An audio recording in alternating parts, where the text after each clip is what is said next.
ийм Монголиогоор бид хүн болгон дансаал хянамаар байна шүү дээ. Тий. Цахим болчоор бүх юм нээлттэй ил тод болчлоо шүү. Хяналттай болсон шүү гэхээр нөгөө эрүүл мэндийн байгууллагууд ч бас хүний данснаас мөнгө шууд татаад авах болох байх л та тийм ээ. Эрүүл мэндийн төрөлцсөн мэдээллийн санг үүсгээд иргэн төрийн мэдээлэл солилцох боломжийг бүрдүүлсэн байна.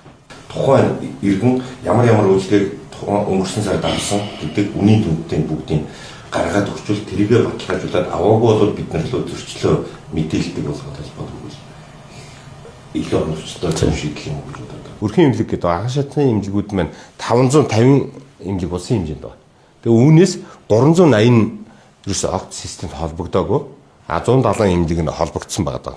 Аль болох энгийн хялбар ойлгомжтой байх. Бид төрийн үйлчлэгийг ард иргэд хүргэх гэж байгаа. Тэр үйлчлэгийг тийм үү иргэд шууд уншаад сонсоод хараад шууд л ойлгодог баймаар байна. Орц буюу даатгалын байгууллага дээр нэхэмжил цахимаар ирэхтэй одоо бол эрүүл мэндийн байгууллагын саяны ярьдаг 7-8% ирэх системээс ирж байгаа. Тэгэхээр энэ мэдээллийг бид нэр заавал иргэнээ танин баталгаажуулж ийж нэхэмжлэлээр үүсгэж авдаг байх гэж. Тэг ерөнхий сайдын захирамжаар бас эрүүл мэндийн даатгалын санг шалгах ажлын хэсэг байгуулсан. Ажлын хэсгийн шалгалтаар бас нэлээд томоохон бас зөрчил гарсан.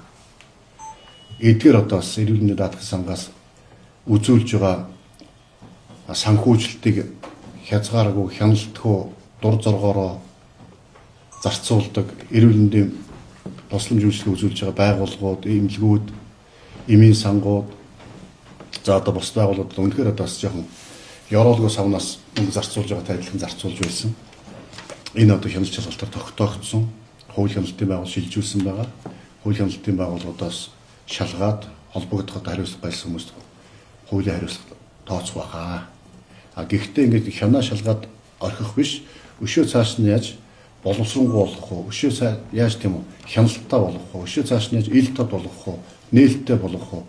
Эрүүл мэндийн даатгалын сангийн хөрөнгийг тийм үр ашигтай хэмнэлттэй зөв зарцуулах уу гэдэг дээр бид нар бас ингэ томоохон бодлого шийдлээс гаргаж ийн гэж ойлгож болно. Энэ одоо үндсэндээ хаавахны эрүүл мэндийн даатгалын санг Монголиатай холбоод энэ аппликейшнтэй холбосноор сая ярьж байгаа юм дээр урд нь дөнгөж 3% хяндаг байсан. 60 мянган тохиолдлыг одоо бид 2 сая үйлчлүүлэгчээс 60 мянга дээр хяналт тавьж чаддаг байсан бол одоо 2 сая одоо иргэн маань 2 саяулаа хяналтаа тавих юм боломжтой болж байна. Өнөөдрийн байдлаар эрүүл мэндийн даатгалын хяналтаа гэрээтэй 1973 бараг 2000 орчим байгууллага байж байгаа. Энэс 315 эмнэлэг Монголиа системд мэдээлэл оруулж байна. Тэгэхээр цаашдаа энэ бүх байгууллага мэдээлэл оруулдаг байх хэрэгтэй. Батбатаа дарга. Мөн одоо хуурамчтай нэхэмжлэлтэй энэ одоо хийж байгаа одоо залилан гэмт хэрэг тэмцэхийн тулд одоо эрсдлийн оноо тогтоох ямар эрүүл мэндийн байгууллагууд те бас одоо иймэрхүү байдлаар одоо хөрөнгө завших эрүүл мэндийн даатгалын сангаас иргэдийн одоо нэрийг ашиглаж хөрөнгө завших иймэрхүү үйлдэл гаргаад байна. Энэ эрсдлүүдээр одоо үнэлж дүгнж эрсдэл багтаа байх юм бол хяналт шалгалтанд багасдаг, эрсдэл өндөртэй байх юм бол хяналт шалгалт нэмэгддэг. Иймэрхүү бас ил тод тогтолцоотой болох хэрэгтэй. За ил тод байна гэдэг нь одоо зөвхөн мэдээлэл нээлттэй байх шүү дээ. Үнэн зөв байх хэрэгтэй, ойлгомжтой байх хэрэгтэй. Мөн бас хяналттай байх хэрэгтэй. Тэгээ 2 сая иргэн өөрсдөө хянаад эхлэхээр бидний ярьж байгаа эрүүл мэндийн даатгалын сангийн одоо орлого 2.1 их 80-ыг зарцуулж байгаа зардал маань түрүүн одоо бидний хэлээд байгаа хэмжээгээр 10 орчим өөр хэмнэгдэх байх. Хэмнэгдэх юм бол тэр хэмжээгээр эрүүл мэндийн салбарын ажилтнуудын эмчнэрийн цалинг нэмэх нэлээд том их усэр болно.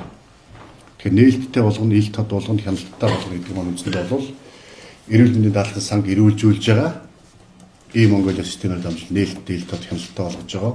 Эндээсээ бид нар ингээд үндсэндээ энэ ёроолгоо сав мөртөд эрүүл мэндийн даатгалын сангийн хөрөнгийг үр ашиггүй зарцуулдаг байсан зарцуултыг үр ашигтай хяналттай болгоно.